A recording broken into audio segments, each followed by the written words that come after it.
Assalamualaikum warahmatullahi wabarakatuh. Selamat datang di Sri Story, tempat di mana kisah nyata dari para pejuang luar negeri kami hadir dengan segala pahit manisnya. Jangan lupa klik tombol subscribe, aktifkan loncengnya, dan sebelum menyimak, mari kita bersholawat kepada junjungan kita Nabi Muhammad Shallallahu Alaihi Wasallam. Pernahkah kalian membayangkan, seorang wanita desa polos dari Bumiayu bisa tinggal di rumah mewah Timur Tengah, mengenakan perhiasan emas, dan makan di meja yang sama dengan para bangsawan? Tapi semua itu ada harganya. Hati yang terbelah, kehormatan yang dipertaruhkan, dan pilihan hidup yang tak pernah ia bayangkan sebelumnya. Apa yang mendorong Jenny menerima tawaran jadi selingkuhan majikannya? Jawabannya akan membuat kalian terdiam. Namaku Jenny, lahir dan besar di sebuah desa kecil di Bumiayu, Jawa Tengah. Aku anak keempat dari 5 bersaudara, hidup dalam keluarga sederhana yang hanya bisa mengandalkan hasil kebun dan sawah milik orang lain. Ayahku seorang buruh tani, sosok yang keras kepala namun setia. Sedangkan ibuku, beliau adalah wanita paling kuat yang pernah ku kenal, meski tubuhnya sudah renta dan sakit-sakitan sejak aku kecil. Kehidupan kami bukan tentang mimpi, tapi tentang bertahan hidup dari hari ke hari. Aku tumbuh tanpa tahu bagaimana rasanya memakai sepatu baru, atau jajan di kantin sekolah. Tapi sejak kecil aku tahu satu hal, aku tak boleh menyerah. Aku ingin mengubah nasib, bukan hanya untuk diriku, tapi demi ibuku. Karena aku pernah melihat ibuku menangis diam-diam di dapur, saat tak ada uang untuk membeli obat sesak napasnya. Sejak itu, aku bersumpah, aku harus pergi, kemana saja, asal bisa mengirim uang untuk ibu. Kesempatan itu datang saat tetanggaku, Mbak Tatik, pulang dari Arab Saudi. Ia membawa pulang emas, handphone, dan cerita tentang rumah-rumah megah di sana. Meski wajahnya tampak lelah, tapi senyumnya seolah berkata bahwa perjuangan di negeri orang tak sia-sia. Aku mulai tanya-tanya. Katanya, ada penyalur tenaga kerja di Purwokerto yang bisa mengirim TKW ke Timur Tengah dengan proses cepat. Waktu itu aku baru lulus SMA. Tanpa pikir panjang, aku datangi kantor itu diam-diam. Aku takut dilarang oleh ayah, karena baginya anak perempuan tak pantas merantau jauh. Beberapa minggu kemudian, aku mulai proses pelatihan.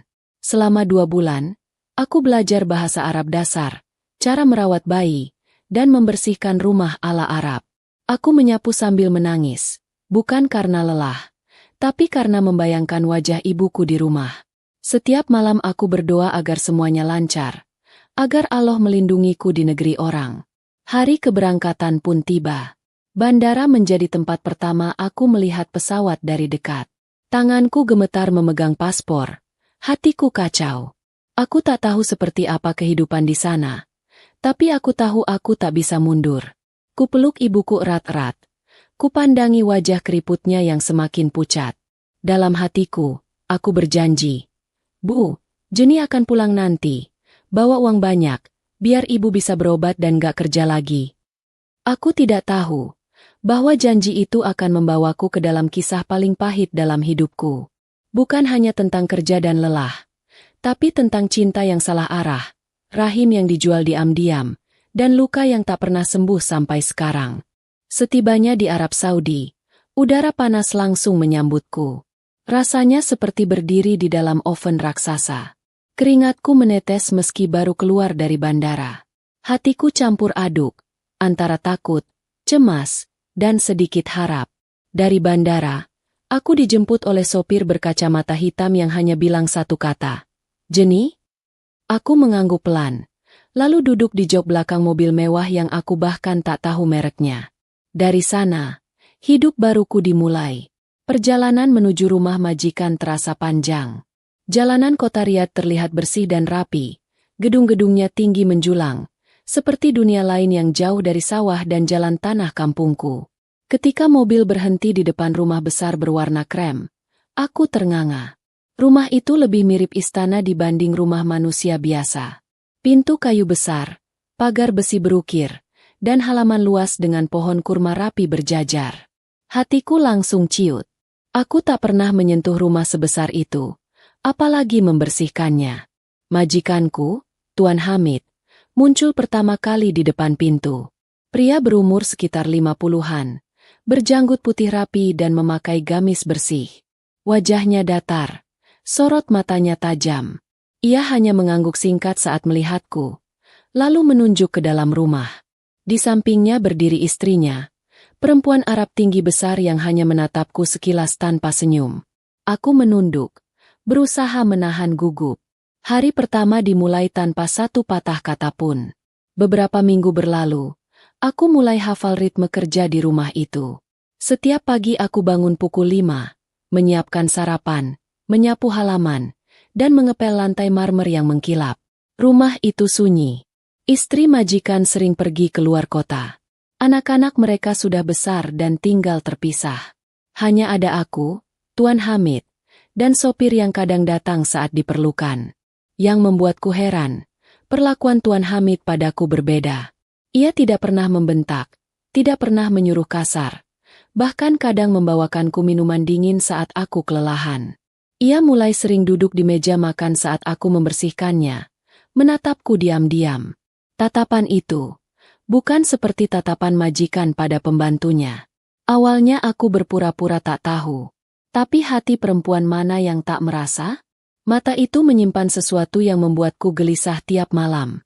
Suatu sore, ketika aku sedang menyiram bunga di halaman belakang, ia berdiri tak jauh dariku. Tak seperti biasanya, ia menyapa. Suaranya pelan, dalam, dan penuh tekanan. "Jenny, kamu suka tinggal di sini?" Aku hanya mengangguk.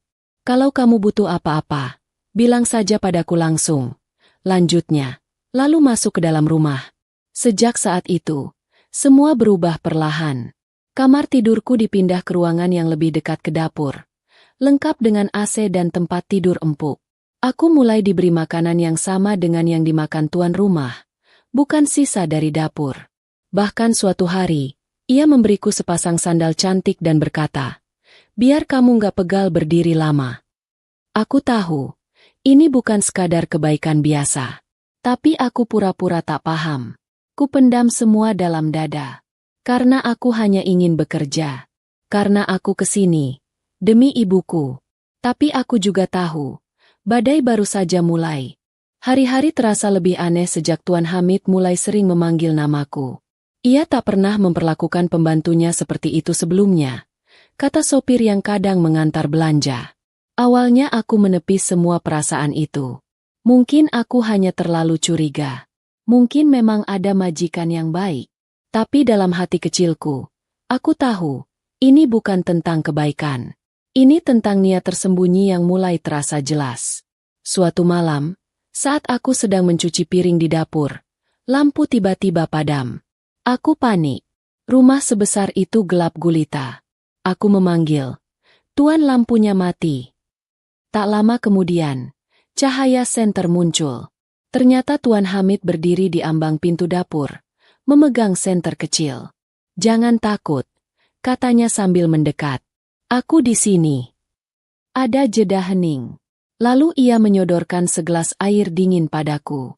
"Kamu sudah kerja keras, Jenny. Aku perhatikan kamu rajin sekali. Kamu beda dengan yang lain." Kalimat itu menggantung di udara. Aku tak menjawab. Aku hanya mengambil gelas itu dengan tangan gemetar, lalu buru-buru kembali ke piring.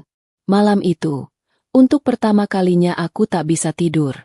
Bukan karena takut, tapi karena aku sadar, dinding antara majikan dan pembantu sudah mulai retak. Dan aku berdiri tepat di tengah celahnya.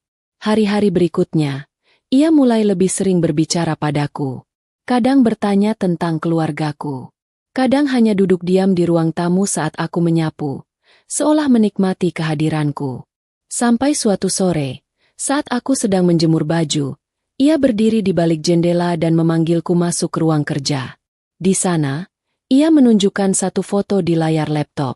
Foto rumah sakit di Indonesia. "Ini rumah sakit di Jawa, kan? Katanya ibumu sakit." Aku terdiam. "Kapan aku pernah cerita?" "Aku cari tahu," katanya tenang. "Aku tahu kamu kerja keras demi ibumu. Tapi Jenny, kamu butuh lebih dari sekadar gaji." Ucapannya membuatku lemas. Ia menawarkan bantuan. Katanya akan membiayai pengobatan ibuku, bahkan membangunkan rumah baru di kampung. Tapi dengan satu syarat. Temani aku. Bukan sebagai pembantu. Sebagai wanita yang kupercaya, yang kusayangi.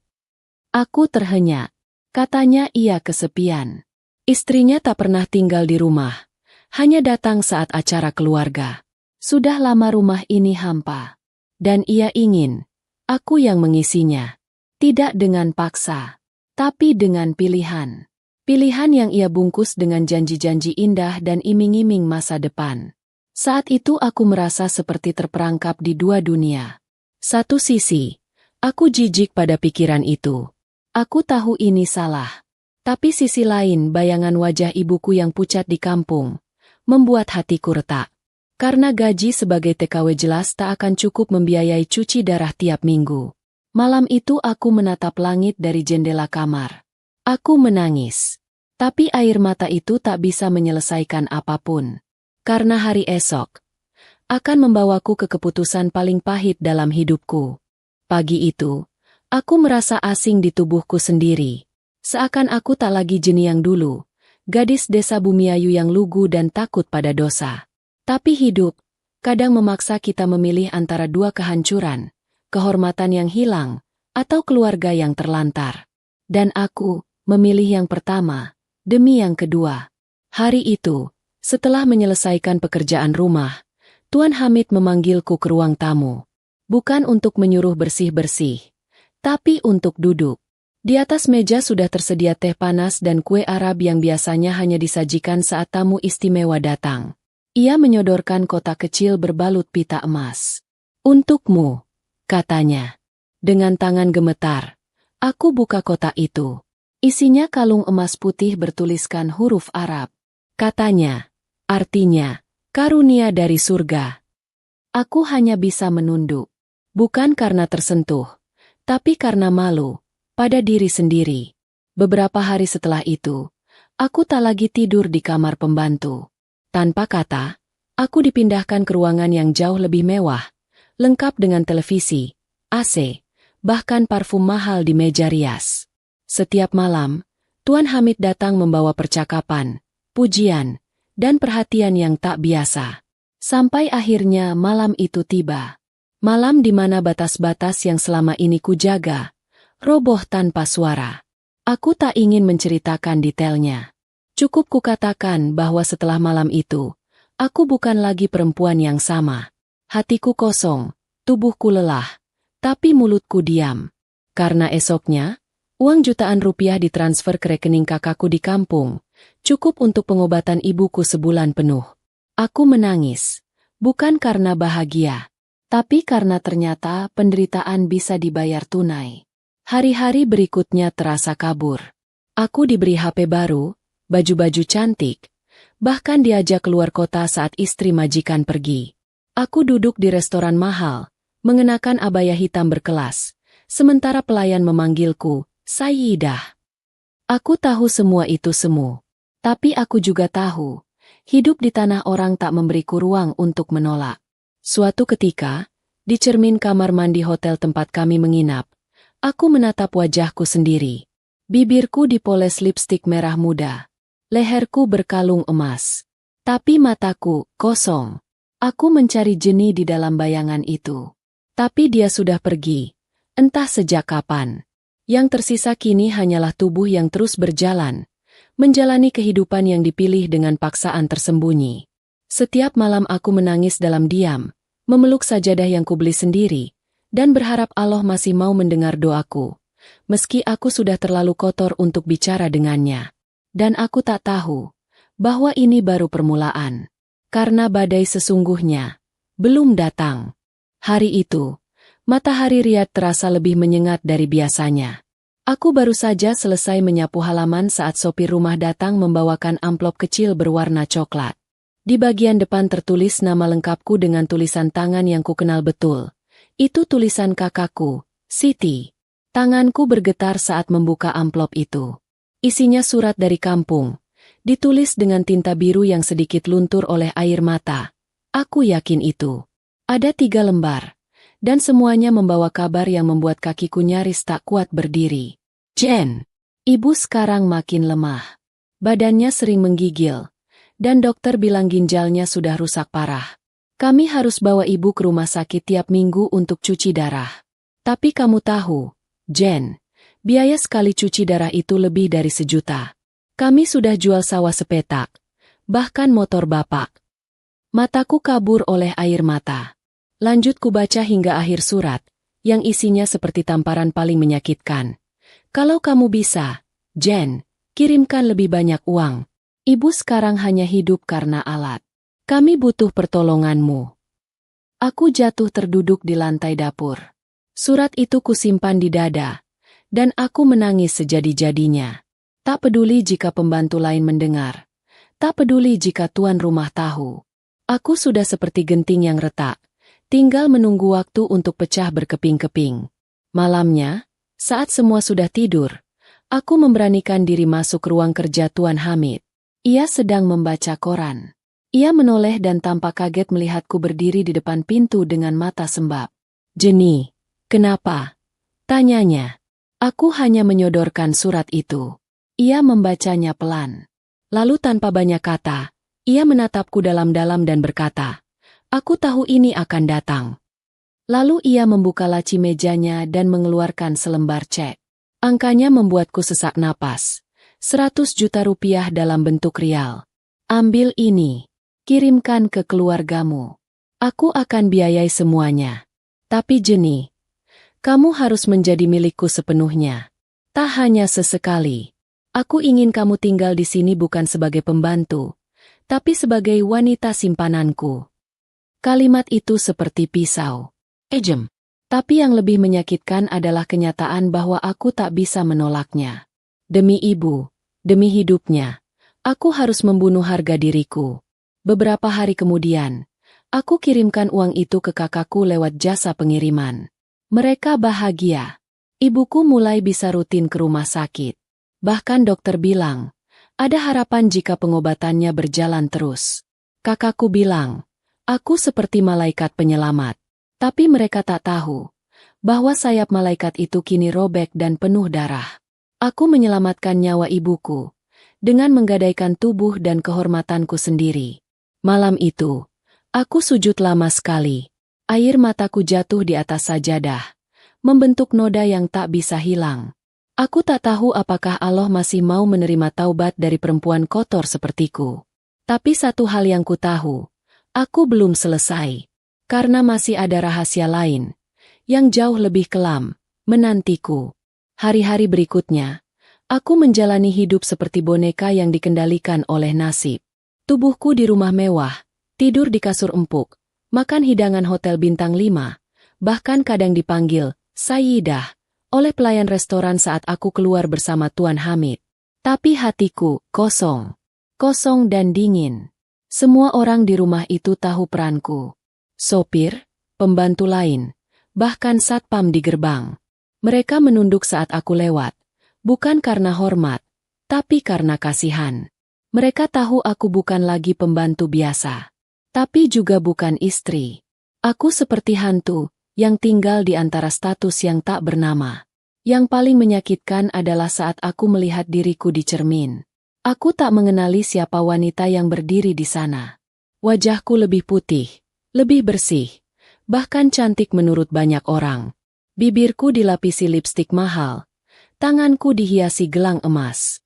Tapi mataku tetap berkaca. Aku melihat perempuan asing yang tersenyum palsu setiap harinya. Di balik semua kemewahan, aku hanyalah tawanan dalam istana emas.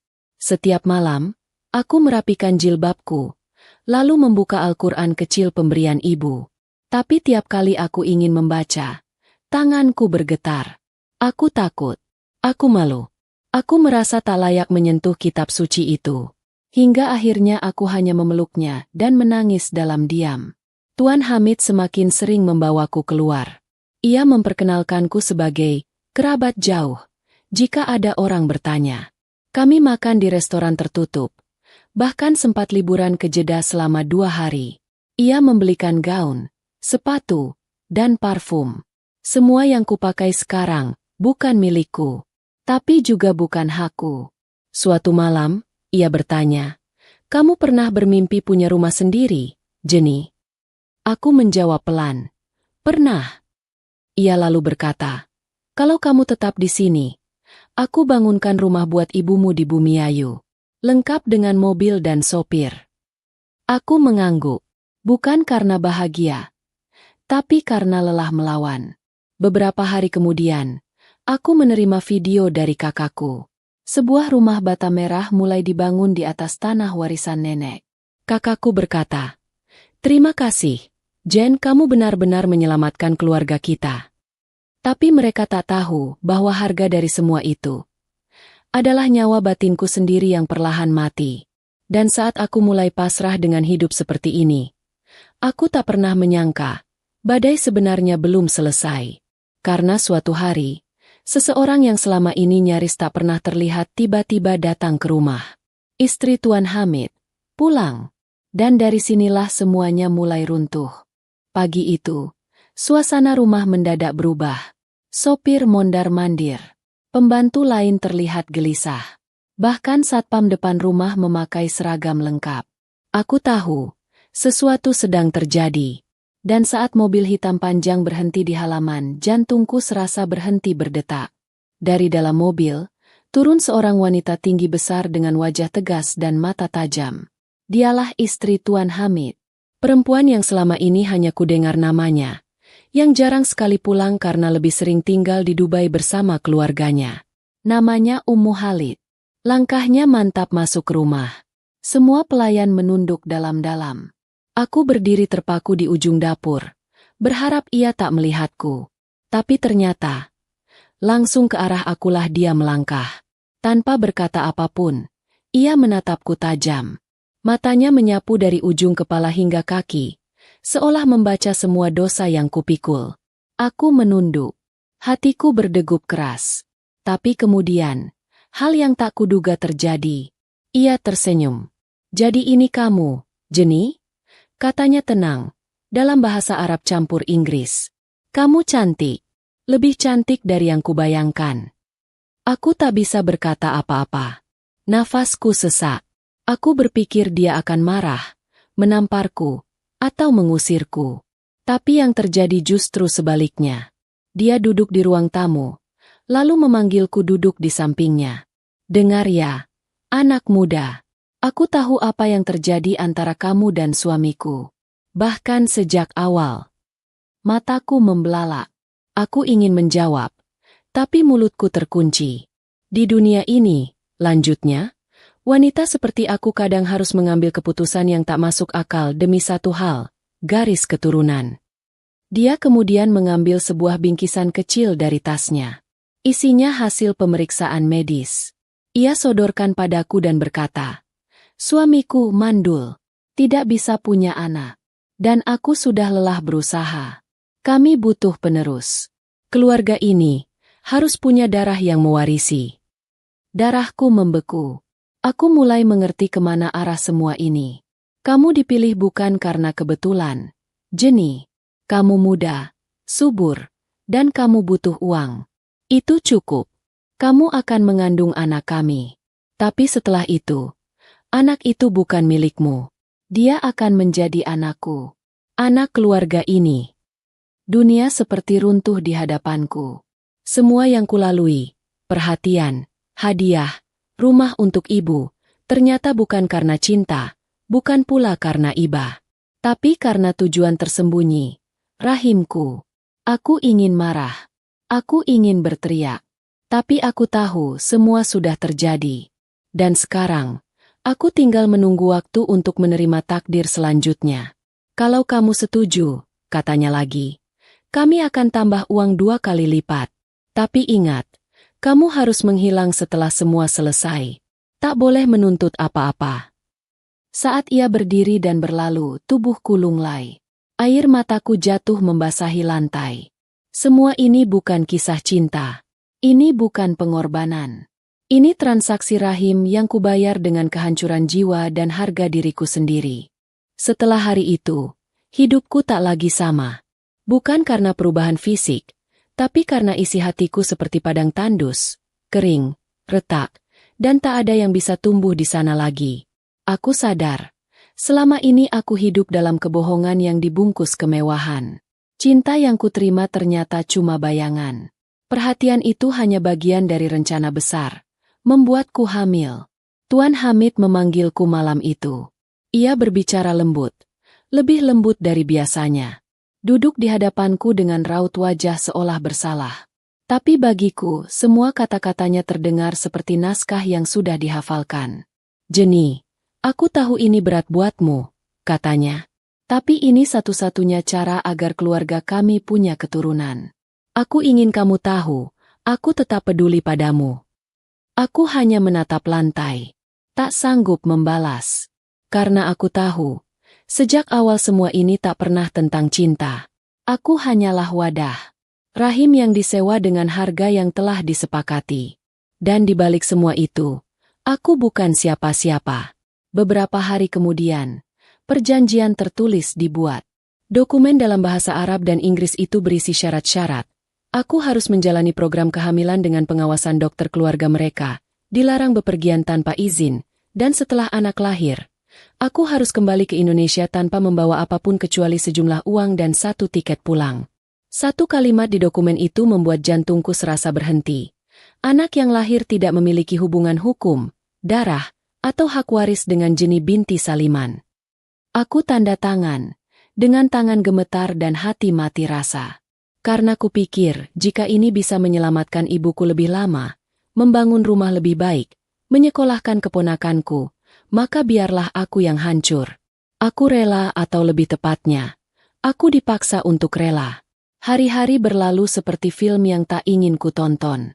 Aku dibawa ke dokter khusus wanita, menjalani rangkaian tes, diberikan vitamin dan makanan khusus. Tubuhku diperlakukan layaknya ratu. Tapi hatiku diperlakukan seperti budak. Aku mulai menjauh dari semua orang. Bahkan sajadah di kamarku mulai berdebu, karena aku tak sanggup lagi bersujud. Aku terlalu malu pada Allah, bahkan untuk sekadar menyebut namanya. Saat itu, aku sadar satu hal, semua yang kujalani sekarang bukan lagi sekadar dosa, tapi bentuk jual beli manusia yang dibungkus rapih oleh kekuasaan dan uang. Satu malam, aku berdiri lama di depan cermin. Perutku masih rata, tapi aku tahu dalam waktu dekat, akan tumbuh satu nyawa di sana. Nyawa yang akan lahir dari tubuhku, tapi tak pernah boleh kupeluk. Tak pernah boleh kupanggil anak. Dan malam itu, untuk pertama kalinya dalam waktu lama, aku berdoa, dengan suara nyaris tak terdengar.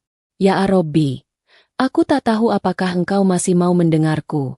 Tapi jika Engkau adil, izinkan aku melahirkan anak ini dengan selamat. Walau ia tak untukku. Aku tidak tahu bahwa doa itu akan dikabulkan. Tapi tidak dengan cara yang kusangka. Hari itu datang lebih cepat dari yang kuduga. Perutku semakin membesar, tubuhku berat dan cepat lelah. Tapi bukan itu yang paling menyakitkan. Melainkan setiap kali aku menyentuh perutku, aku merasa ingin memanggil, "Nak," tapi langsung kurungkan. Karena aku tahu, suara itu tak boleh terdengar. Anak ini bukan untukku. Kehamilanku dijaga dengan sangat ketat. Setiap bulan aku dibawa ke rumah sakit khusus keluarga bangsawan. Semua staf medis memperlakukanku dengan hormat, tapi dengan jarak. Mereka tahu siapa aku. Mereka tahu aku hanyalah wadah untuk sesuatu yang sangat berharga bagi keluarga majikanku. Saat usia kandungan memasuki 9 bulan, aku mulai merasakan kontraksi. Tengah malam, air ketubanku pecah. Sopir segera membawa kami ke rumah sakit. Di ruang bersalin, semuanya terjadi cepat. Aku menangis menahan sakit. Tidak ada tangan yang kugenggam. Tidak ada ibu yang memeluk. Tidak ada suami yang menenangkan. Hanya dokter dan perawat yang bekerja dalam diam. Seolah aku ini mesin pengantar nyawa, bukan seorang ibu yang menanti buah hatinya. Saat tangisan pertama bayi itu terdengar, hatiku seperti remuk. Itu suara anakku. Itu darahku. Nafasku tercekat. Air mataku tumpah, bukan karena sakit, tapi karena bahagia bercampur luka. Tapi belum sempat ku gendong. Bayi itu langsung dibawa pergi. "Selamat ya, anaknya sehat, laki-laki," kata salah satu suster sambil buru-buru berjalan keluar ruangan membawa bayi itu. Tak ada pelukan. Tak ada waktu untuk sekadar menyentuh kulitnya. Aku hanya sempat melihat wajahnya sekilas. Mirip sekali dengan ayahnya. Aku ingin berteriak. Ingin meminta waktu. Bahkan hanya 1 menit untuk memeluk anakku. Tapi semua sudah diatur. Semua sudah ditandatangani. Aku sudah menjual hak itu sejak berbulan-bulan lalu. Beberapa jam kemudian, aku terbangun di kamar pemulihan. Di sana sudah ada Tuan Hamid dan istrinya, Ummu Khalid.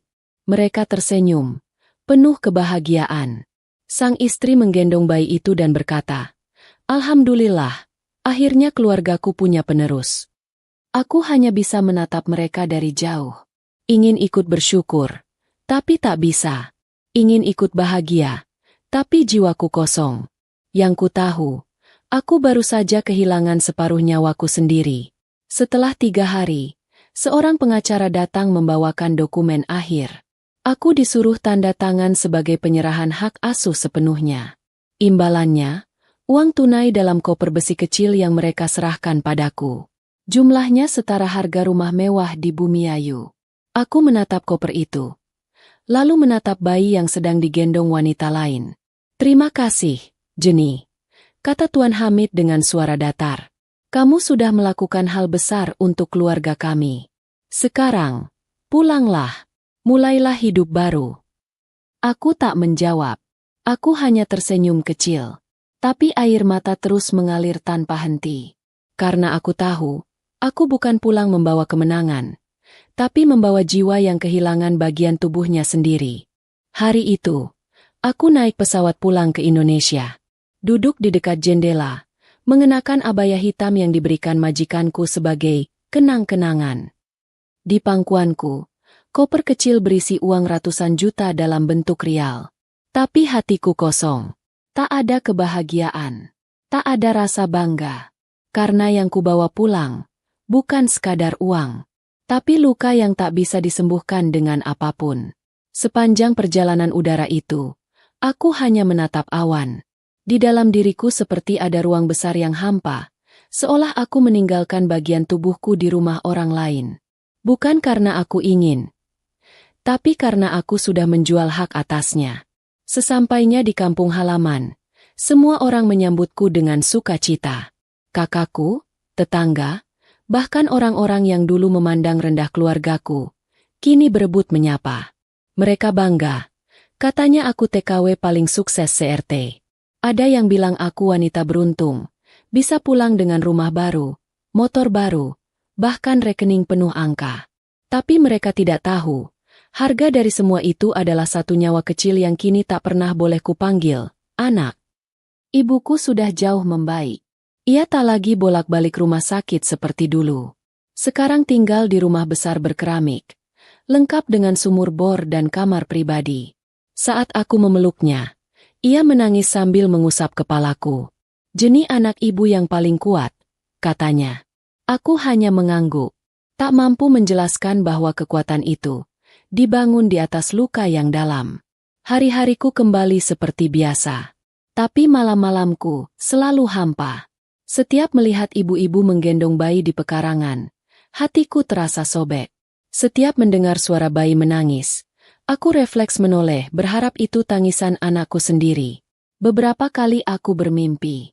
Dalam mimpi itu, aku berada di rumah besar di Arab, berdiri di balik pintu, melihat dari jauh seorang wanita menggendong bayi laki-laki yang kupastikan itu anakku. Saat aku ingin mendekat, pintunya tertutup rapat. Mimpinya selalu berakhir sama. Aku menangis sambil memanggil, tapi tak pernah dipedulikan. Aku mulai belajar menerima kenyataan. Karena hidup harus terus berjalan. Aku paksa diriku tersenyum setiap hari. Tapi di dalam hatiku, aku selalu berkata, "Nak, jika suatu hari kau besar dan bertanya siapa ibumu, ingatlah, kamu lahir dari rahim yang pernah bergetar saat pertama kali mendengar tangisanmu. Dan jika takdir mempertemukan kita kelak, aku tak minta kau memanggilku ibu. Cukup kau tahu bahwa aku pernah mengorbankan segalanya demi kamu bisa lahir ke dunia." Sahabat Sri Story yang dirahmati Allah. Itulah kisah nyata Jenny, seorang TKW asal Bumiayu yang rela mengorbankan kehormatannya, bukan demi kemewahan, tapi demi menyelamatkan ibunya yang sekarat. Di balik semua keputusan pahit, tersimpan luka yang tak terlihat mata dan cinta yang tak bisa diungkap dengan kata. Pesan moral dari kisah ini, kadang hidup memaksa kita memilih antara dua jalan buruk. Dan perempuan seperti Jenny seringkali tak punya pilihan selain menyerahkan diri pada nasib. Jangan mudah menghakimi mereka yang tampak berdosa, karena bisa jadi mereka sedang menyelamatkan orang-orang yang kita cintai dengan cara yang tak sanggup kita jalani. Semoga kisah ini menjadi pelajaran, agar kita lebih bijak memandang pengorbanan, lebih lembut dalam menilai sesama, dan lebih bersyukur atas apa yang kita miliki hari ini. Sampai jumpa di kisah nyata berikutnya. Hanya di Sri Story, tempat kisah para pejuang kehidupan diceritakan tanpa ditambah-tambah, namun menyentuh hati yang paling dalam. Wassalamualaikum warahmatullahi wabarakatuh.